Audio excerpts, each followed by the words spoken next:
What the fuck? It's official. Isaac Hadjar will now race for Red Bull, replacing Yuki Tsunoda for next season. Congrats to Isaac Hadjar. Like, this is very good. It's like an upgrade or promotion. Like, from Racing Bulls, you are now in Red Bull.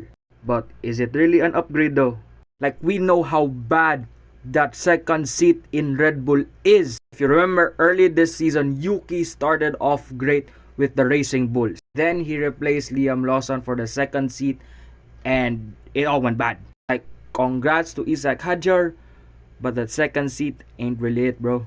Like, if you are a Red Bull fan, you just gotta hope that that second seat next year has a better car than what we had this year and last year. As we know, that second seat in Red Bull, it's a fucking curse. So the question now is, who is going to replace Isaac Hadjar for the Racing Bull? It's this guy. Arvin Lindblad will replace Isaac Hadjar and will race for the Racing Bulls next season. Who is that guy? He's from Formula 2 and will be one of the new racers that we'll have for next season. I expected this one because there was a lot of rumors saying that Arvin Lindblad will be racing for Formula 1 next season. But now it's official. So what happens to Yuki? According to sources, he's going to be a reserve driver for Red Bull next season. So good thing Yuki has still worked and he's still with Red Bull, but now as a reserve driver. I am just sad that he is not racing for Red Bull next season anymore, but he's just a reserve driver.